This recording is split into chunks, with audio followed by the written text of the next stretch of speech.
नमस्कार दोस्तों, मैं अशोक कुमार एक बार फिर से आपके अपने YouTube channel success with MS classes में हार्दिक अभिनंदन करता हूं, स्वागत करता हूं। तो दोस्तों, अभी हम सामान्य विज्ञान के मोस्ट इम्पोर्टेंट की एक और सीरीज़ आपके सामने लेकर आए हैं। तो ये जो क्वेश्चंस है वो सारे पिछले असिस्टेंट लोको पायलट के एग्ज़ाम के अंदर पूछे गए हैं। तो क्वेश्चन फर्स्ट देखते हैं क्या पूछा गया है। ध्वनि की पिच इसके ऊपर निर्भर करती है। ध्वनि की पिच है वो किस पर निर्भर करती है। काफ़ी अच्छा क्वेश्चन है। इस टाइप का क्वेश्चन एग्जाम के अंदर बहुत बार पूछा जाता है। तो क्या है, इस क्वेश्चन की डिटेल हम थोड़ी करते हैं। ध्वनि की जो पिच है हमेशा वो किस पर निर्भर करेगी, वो फ्रिक्वेंसी पर निर्भर करेगी। फ्रिक्वेंसी पर निर्भर कैसे करती है, अगर हमारी फ्रिक्वेंसी ज़्यादा होगी तो जो ध्वनि होगी, ध्वनि किस तरह की होगी, ध्वनि क्या हो जाएगी, पतली ध्वनि होगी। ठीक है, तीखी आवाज़ होगी, तीक्ष्ण आवाज़ होगी। ये बात ध्वनि की पिच का मतलब हुआ कि पिच हमारी क्या है, पतली पिच है या क्या मोटी पिच है, उस तरह से बातें करते हैं पिच के बारे में। ठीक है, तो ध्वनि की अगर फ्रिक्वेंसी ज़्यादा है तो वो ध्वनि हमारी क्या होगी, पतली ध्वनि होगी। अगर फ्रिक्वेंसी कम होगी तो ध्वनि क्या होगी, ध्वनि हमारी मोटी ध्वनि होगी। तो आपने सुना होगा जो बच्चे होते हैं, बच्चों की आवाज़ जो होती है वो क्या होती है, बच्चों की आवाज़ पतली होती है। ठीक है, बच्चों की आवाज़ पतली होती है। और जो महिलाएं होती है, महिलाएं की भी आवाज़ क्या होती है, उनकी आवाज़ भी पतली होती है। ठीक है, तो ये जो पतली आवाज़ होने का कारण क्या है, इन दोनों की जो आवृत्ति है, इन दोनों की जो ध्वनि की जो फ्रिक्वेंसी है वो क्या है, ज़्यादा है। ठीक है, ज़्यादा फ्रिक्वेंसी होगी तो इनकी जो आवाज़ होती है वो पतली होती है। ठीक है, जैसे ये बात आपको पता होनी चाहिए आवृत्ति के बारे में। ठीक है दोस्तों, क्वेश्चन नेक्स्ट देखते हैं। नेक्स्ट क्वेश्चन दे रखा है आपको H2O2 प्लस Cl2। इसको हम आगे हल करते हैं समीकरण को, तो हमारे पास क्या होगा 2HCl प्लस OH2। अभिक्रिया में H2O2 किसके रूप में कार्य करता है। वेरी वेरी इंपॉर्टेंट क्वेश्चन है। इस टाइप के क्वेश्चंस क्या है, अभिक्रिया के बारे में बहुत बार पूछा जाता है। तो इसके अंदर पूछा गया है जो ये H2O2 है वो किसके रूप में कार्य करेगा। ठीक है, ये बात आपको पता होनी चाहिए। तो इसका जो राइट आंसर होगा, H2O2 जो है वो एक अपचारक के रूप में काम करता है, रिडक्शन एजेंट के रूप में काम करता है। ये बातें आपको पता होनी चाहिए। ठीक है दोस्तों, तो नेक्स्ट क्वेश्चन देखते हैं हम स्क्रीन पे। नेक्स्ट क्वेश्चन आपको दिखाई दे रहा है, निम्न में से कौन सा एक बॉर्डर लाइन तत्व नहीं है। बॉर्डर लाइन तत्व नहीं है, पीरियोडिक टेबल का एक बार फिर से आपके सामने क्वेश्चन है। इनमें से क्या पूछा गया है, बॉर्डर लाइन का तत्व नहीं है, वो हमें बताना है। तो हमारे पास क्या है, जो ऑप्शन सी है बिस्मिथ जो है वो बॉर्डर लाइन का तत्व नहीं है। बिस्मिथ को हम लिखते हैं BI से। ठीक है, ये भी आपको पता होना चाहिए बिस्मिथ के बारे में। ठीक है दोस्तों, तो काफ़ी अच्छा क्वेश्चन है। इस टाइप के क्वेश्चन क्या है एग्जाम के अंदर बहुत बार पूछे जाते हैं। तो आगे चलते हैं नेक्स्ट क्वेश्चन पर। गति का पहला समीकरण किसके बीच संबंध दर्शाता है। अब गति के 3 समीकरण होते हैं, तीनों समीकरण के बारे में आपको पता होना चाहिए। तो थोड़ा सा मैं आपके सामने डिस्कस करता हूँ गति के तीनों समीकरण के बारे में। थोड़ा सा जूम करके पेज को मैं खाली करता हूँ। अब क्या है, हमारे पास गति के जो तीनों समीकरण हैं उनके बारे में हम डिस्कस करते हैं। तो देखते हैं, सबसे पहला जो गति का समीकरण है वो होता है V बराबर AT प्लस U। फर्स्ट समीकरण ये है। दूसरी क्या होती है समीकरण, S बराबर UT plus half AT square. ठीक है, तीसरी समीकरण क्या होती है, V स्क्वेयर बराबर U स्क्वेयर।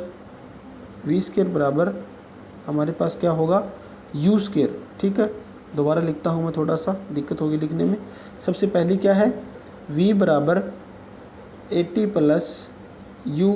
दूसरा क्या है, S बराबर AT प्लस S बराबर UT plus half AT square. ठीक है, दूसरा क्या दे रखा है, लास्ट हमारे पास होगा V स्क्वेयर बराबर 2AS प्लस U स्क्वेयर। ठीक है, ये हमारे पास तीनों समीकरण होती हैं, गति की तीनों समीकरण से। ठीक है दोस्तों, इन पर एग्जाम के अंदर बहुत बार क्वेश्चन पूछे जाते हैं। इन समीकरण के बेस पे क्वेश्चंस पूछे जाते हैं, न्यूमेरिकल भी पूछे जाते हैं। तो इनके अंदर पूछा गया आपको कि गति का पहला समीकरण वो किस किस चीज़ पर निर्भर कर रहा है। ठीक है, जो गति का जो पहला समीकरण है वो हमारा किस पर निर्भर कर रहा है, हमारा एक तो इसके अंदर वेग होगा और एक क्या है, समय पर हमारा निर्भर कर रहा है। ये बातें आपको पता होनी चाहिए। वेग और किस पर निर्भर कर रहा है, समय पर निर्भर कर रहा है। ठीक है दोस्तों, तो मैं इस क्वेश्चन को दोबारा दिखाता हूँ आपको।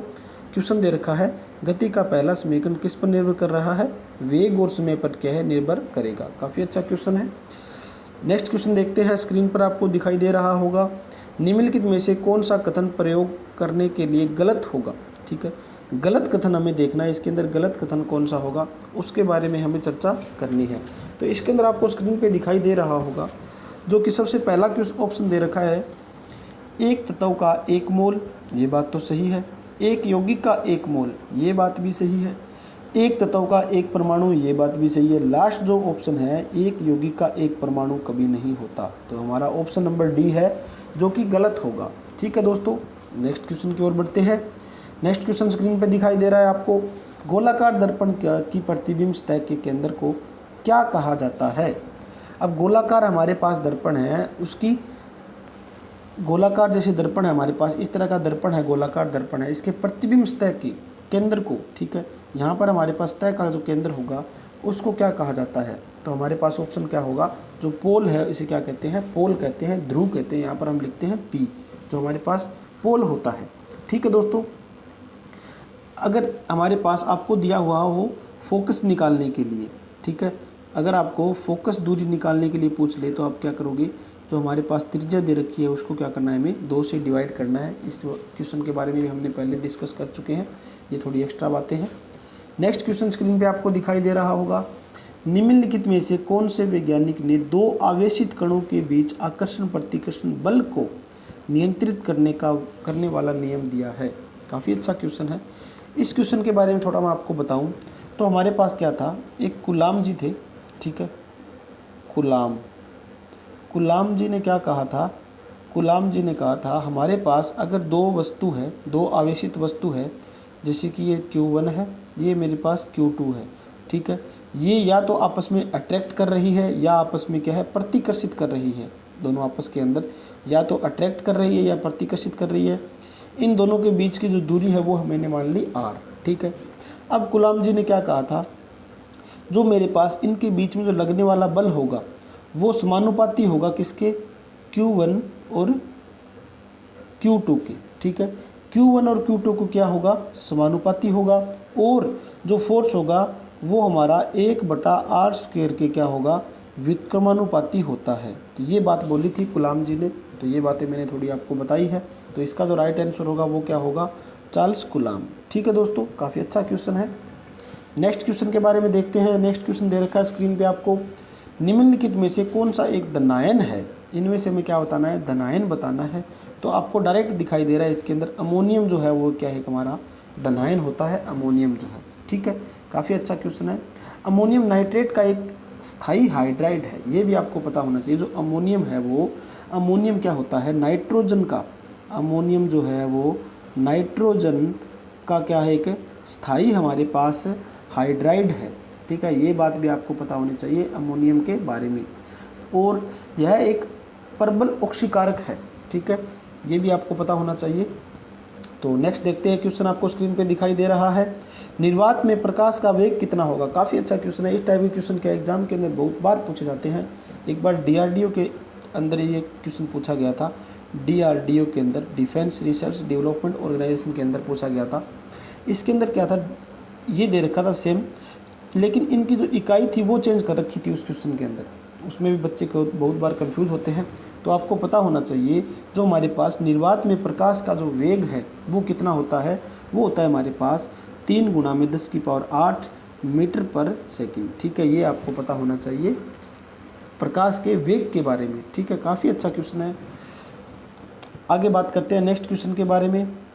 यांत्रिक ऊर्जा जो है हमारी, मैकेनिकल जो हमारी एनर्जी है वो गतिज ऊर्जा और किसके संयोजन से बनती है हमारी। काफ़ी अच्छा क्वेश्चन है। काइनेटिक एनर्जी होती है गतिज ऊर्जा, और आपने एक नाम सुना होगा हमारे पास होती है पोटेंशियल एनर्जी। इन दोनों का संयोजन से क्या बनती है, हमारी यांत्रिक एनर्जी बनती है। तो ऑप्शन देखते हैं क्या है, ऑप्शन ए हमारा सही रहेगा, पोटेंशियल एनर्जी, जो कि राइट आंसर होगा।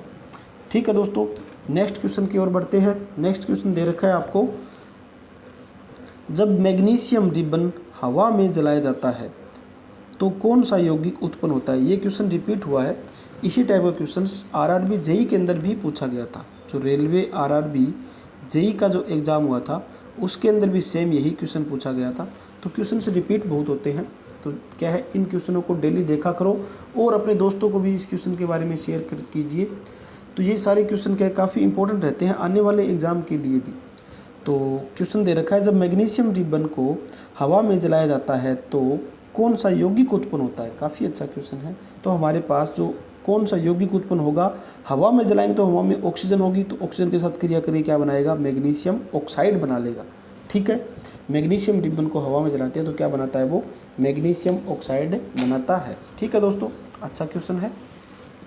और बात करते हैं हम, मैग्नीशियम ऑक्साइड को मैग्नीशिया भी कहा जाता है, ये बात भी आपको पता होनी चाहिए। जो मैग्नीशियम ऑक्साइड है इसको हम मैग्नीशिया भी कहा जाता है, ये बात भी आपको पता होनी चाहिए। ठीक है, यह जल में क्या है, बहुत कम घुलनशील होता है। जो हमारे पास मैग्नीशियम ऑक्साइड है ये जल में बहुत कम घुलनशील होता है और यह हल्के श्वेत रंग का, हल्के वाइट कलर का क्या होता है, चूर्ण जैसा होता है मैग्नीशियम ऑक्साइड। ठीक है, ये थोड़ी सी अलग बातें की है हमने मैग्नीशियम के बारे में। तो नेक्स्ट क्वेश्चन स्क्रीन पे आपको दिखाई दे रहा होगा, न्यूटन द्वारा गणित की निम्नलिखित शाखाओं में से किसका आविष्कार किया गया था। ये थोड़ा अलग क्वेश्चन है, तो इसके अंदर आपको पता होना चाहिए, इसने गणना का आविष्कार किया था। ठीक है, तो ये हमारे पास न्यूटन ने गणित की निम्नलिखित शाखाओं का किसका आविष्कार किया, गणना का आविष्कार किया था। ठीक है, नेक्स्ट क्वेश्चन देखते हैं, एक मिश्र धातु किसका एक उदाहरण है। मिश्र धातु है वो किसका एक उदाहरण है। हमारे पास ऑप्शन दे रखे हैं, विविध मिश्रण, पाइस, ठोस विलयन, कोलाइडल विलयन। इनमें से कौन सा होगा, कोलाइडल, जो हमारे पास ठोस विलयन होगा वो हमारा राइट आंसर होगा। ये मेरे पास क्या होगा, मिश्र धातु का एक उदाहरण रहता है। ठीक है दोस्तों, तो उम्मीद करते हैं आज का सेशन ये काफ़ी इंटरेस्टिंग रहा होगा। सारे काफ़ी इंपॉर्टेंट क्वेश्चंस करवाते हैं हम। तो हमारे चैनल के साथ जुड़े रहिए, वीडियो को लास्ट तक ज़रूर देखें और अपने दोस्तों के साथ ज़रूर शेयर कीजिए। मिलते हैं नेक्स्ट लेक्चर के अंदर। धन्यवाद दोस्तों।